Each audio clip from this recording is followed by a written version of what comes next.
Catch pan for a 42-inch Brinley spreader. A couple of years ago, springtime, I had lime, seed, fertilizer to put down, and I didn't have a good calibration for my 42-inch Brinley spreader. Sorry about the photo. So I needed to come up with a way to measure the material coming out of it for a certain given calibration. So I got a section of gutter from the home center. Brinley provides a suggestion, but the problem is that this thing is driven by the spikes, so you just can't run it over a driveway or something, and you don't want to run it over your yard. So I measured it and I cut it. You can see here's the door. And I need to make something that's going to cover that while it's in operation.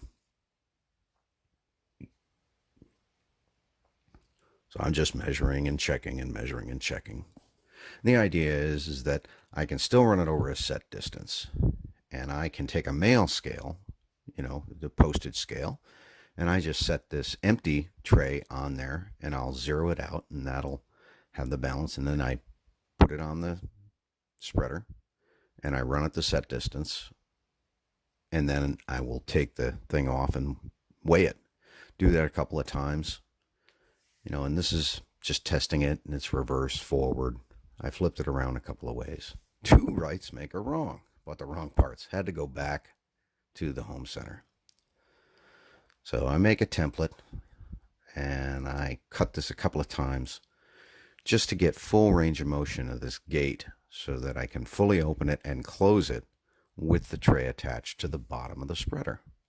And that way, because again, the material just keep running out past the distance. So the idea is I open it up at a set point that I mark in the yard, and then I close it. And that allows me to cover a certain distance at a certain speed with a certain setting, and then I can weigh it.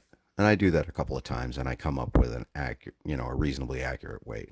There, I got the right parts. I've used the template, and I've cut them to fit. And measure 42 times and cut once. So after monkeying around, I finally found something that I liked. There I mock it up. And we put it on. And that is the final way that it was mounted on the unit. Now I need to test for full range of motion. This is with the door closed, or with the gate closed. Materials wouldn't come out. Now that's with it fully open. I made sure I backed off the calibration knob, so this is as far as it can possibly go. So this has full range of motion through the entire range of material that this machine can use. Here I'm just testing for fit. You can see that the ends aren't secured yet, and I adjusted a little bit here and there, had to cut a little bit, trim a little bit on the gutter, and I'm just testing and fitting and making sure that it's going to work and that I can operate the spreader with this tray attached.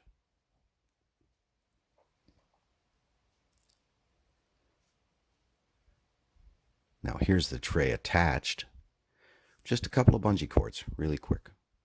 It's a very quick and dirty way to do this. That's with the door closed. That's with the door closed. Here the tines are engaged in the ground and around the back.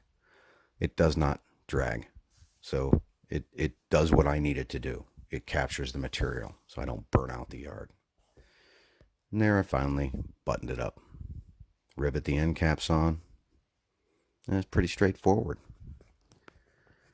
I hope this helps you. It worked pretty good for me. This is an easy way to calibrate my Brinley spike aerator spreader. Thanks. See you next time.